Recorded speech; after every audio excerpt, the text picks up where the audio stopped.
আমরা কোরআনে কারিম দিয়ে মানুষদেরকে অন্ধকারের ভেতর থেকে আলোর দিকে বের করার জন্য সারা পৃথিবীতে বিশেষ করে মুসলমান যারা তারা চেষ্টা চালাচ্ছে কম বেশি, কিন্তু লিতাহকুমা বাইনান নাস, কোরআন আপনার পথে আমি নাজিল করেছি এই জন্যে। কি জন্যে? মানুষের ভেতরে যেন আপনি ন্যায় বিচার করতে পারেন। এটা কিন্তু বাস্তবে এখনো সম্ভব হয়নি। কথা বলেন না কেন?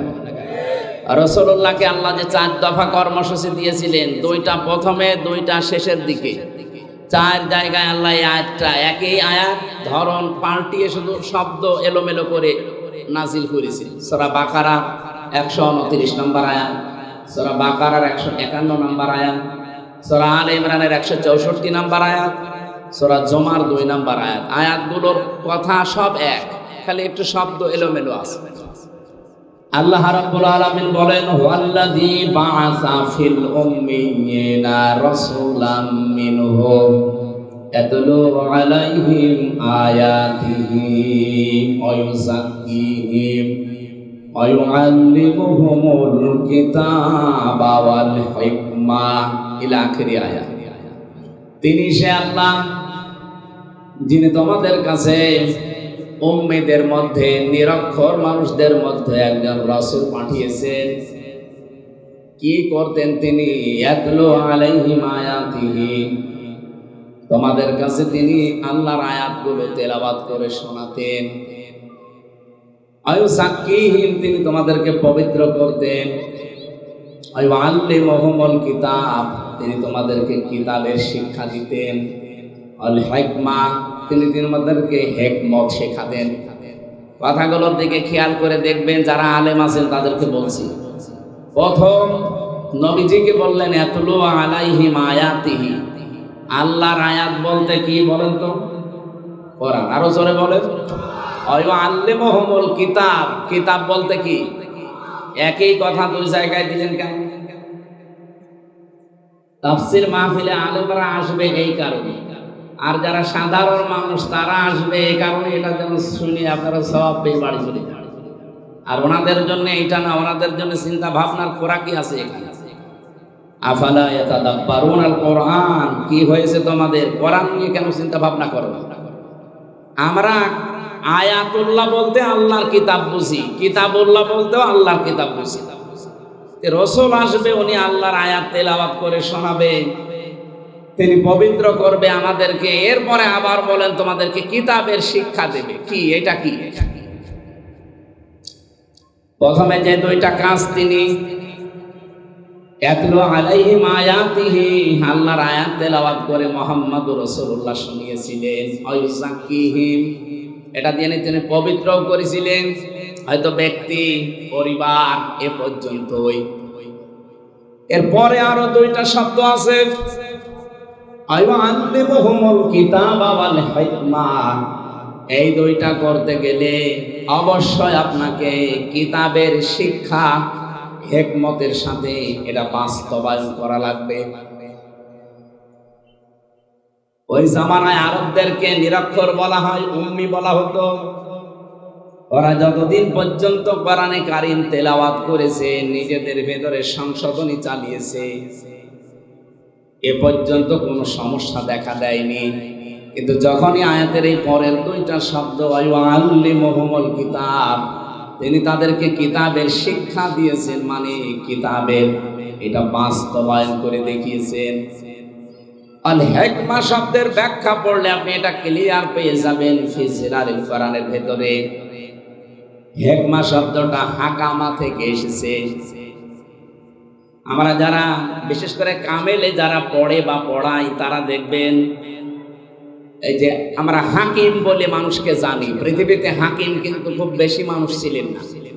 আমরা একজন হাকিমের নাম বেশি শুনি, তার নাম হযরতে লোকমান হাকিম। লোকমান কি ছিলেন? কি জবাব দিলেন না? আমাদের দেশেও হাকিম আছে না? নেই? গাছতলায় বসে আছে, হাত দেখে বলে দেয় যে 3 বউ হবে, হাকিম। আরো বিভিন্ন রকমের হাকিম।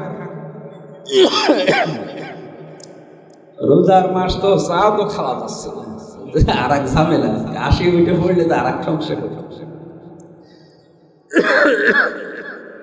এক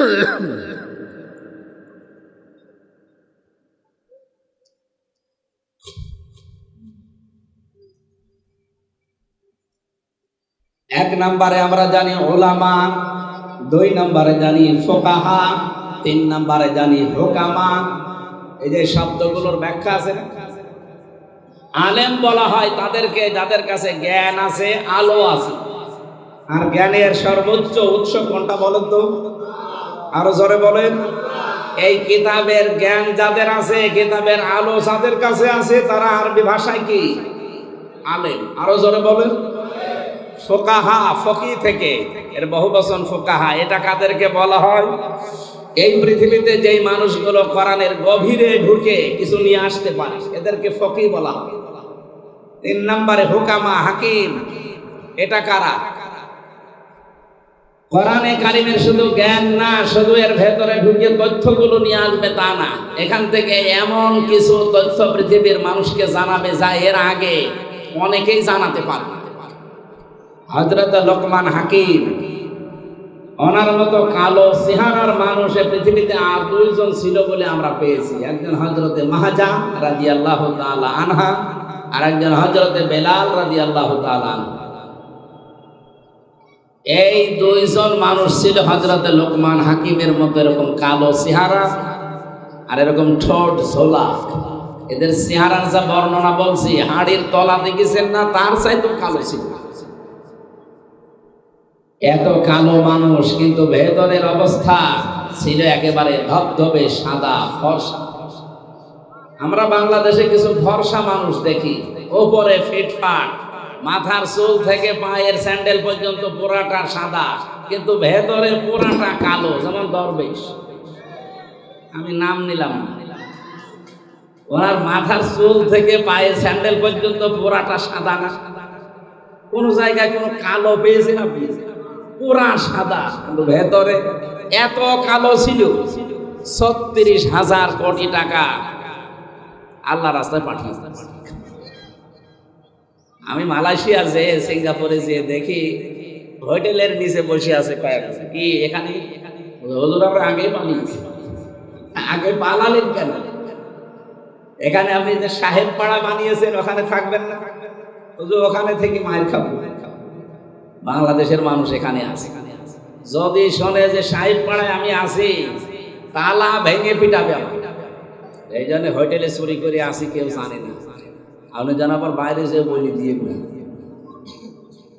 পাগলকে যদি বলা হয় যে শাক নাড়াবি না, আরো বেশি নাড়াবে না, ও আমার আরো মনে করে দিবি। এই শয়তান গুলো সব এখন বেশিরভাগ থাইল্যান্ডে, বেশিরভাগ রয়েছে সিঙ্গাপুরে, মালয়েশিয়া, পালিয়ে আছে। বাকিগুলো আমেরিকা, কানাডায় তো গিয়েছে। আর আল্লাহর বিশেষ ওলি যারা, তারা আছে প্রতিবেশী রাষ্ট্রে। আমি বলছিলাম হযরতে বেলাল, হযরতে মাহজা, লোকমান হাকিম রহমতুল্লাহ আলাইহি, এই মানুষগুলো উপরে ছিল কালো, ভেতরে ছিল পুরা ধবধবে সাদা। আমাদের অন্তর ঠিক ওই রকম করা দরকার না? আর ওটা যদি 100 ভাগ করতে চান, তাহলে ওই আল্লিমুহুমুল কিতাব, এই যে হুকামা থেকে এসেছে, যেটা আপনাকে কিতাবের শিক্ষা ব্যবস্থা জারি করা লাগবে। আর এটার দায়িত্ব হামজার না, এটার দায়িত্ব ওই 300 এমপি যারা ছিল তাদের।